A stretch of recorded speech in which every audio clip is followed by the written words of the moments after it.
stupid, I'll put a bomb in your car.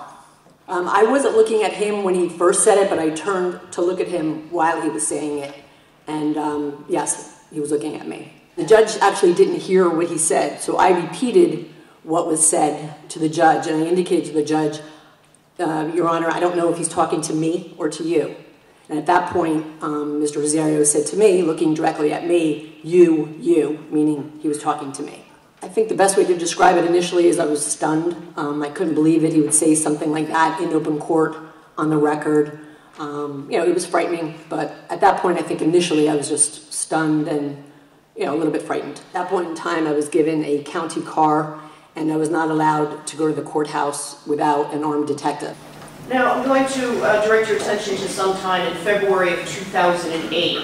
Was that the month and the year that a co-defendant of indictment S215205 named Ernesto Vargas entered into a guilty plea? Yes, he did. Okay, could you tell us what the significance of that guilty plea was to the case at that time? Ernesto Vargas was a member of the Latin Kings, and he was the highest-ranking member of the Latin Kings that was involved in the case to plead guilty. So I was able to get a tremendous amount of information regarding what had occurred and just the inner workings of the gang from Mr. Vargas. And did anything unusual happen while Ernesto Vargas was testifying? Yes, Mr. Rosario threatened to kill him. Do you remember what he said? Yes. Just want to get in for a minute. He said, I'm going to kill you. I'm not worried about it. You're a dead man. You're a dead man walking. He called him a rat. He cursed at him. He stated again that he would kill him. And he stated, if I find your little kid, I'm going to kill him too.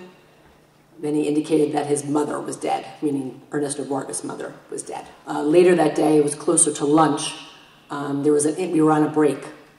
And there was an incident where Mr. Rosario took a Bible, handed it to defense counsel. Defense counsel then handed that Bible to a woman that was in the audience. That woman happened to be Mr. Rosario's niece. She then, shortly thereafter, left the courtroom before anyone could stop her.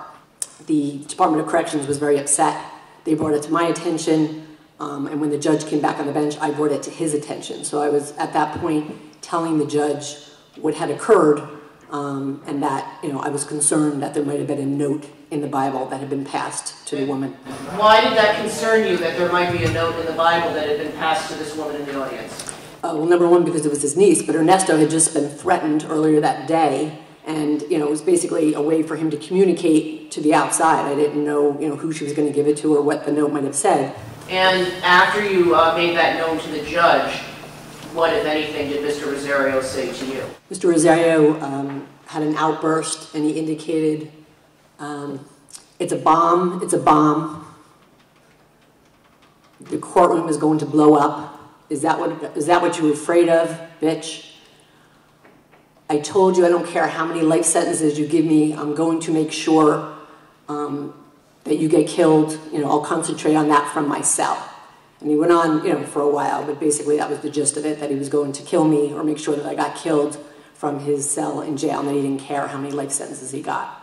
See him do anything? As he was saying it, out of my peripheral vision, I saw some movement, and when I turned to look at him, I saw the officers that were in the court, the Department of Corrections officers, kind of like pressing him down back into his chair. That was frightening because what had been a verbal threat then turned physical. Like, it felt like my physical body was in danger. And, he was very close to me, obviously. I was at the table. He was only several feet away from me. So I knew that it was pretty easy to close that distance. So I became more physically frightened.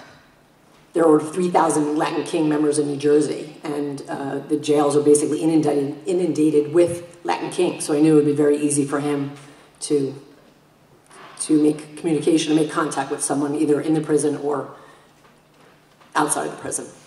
After that date, I basically was put under guard 24 hours a day, 7 days a week. That night, I was allowed to go back to my apartment, but I was accompanied by a Bergen County police officer who was armed with an MP5. He basically stayed in my living room that night while I slept.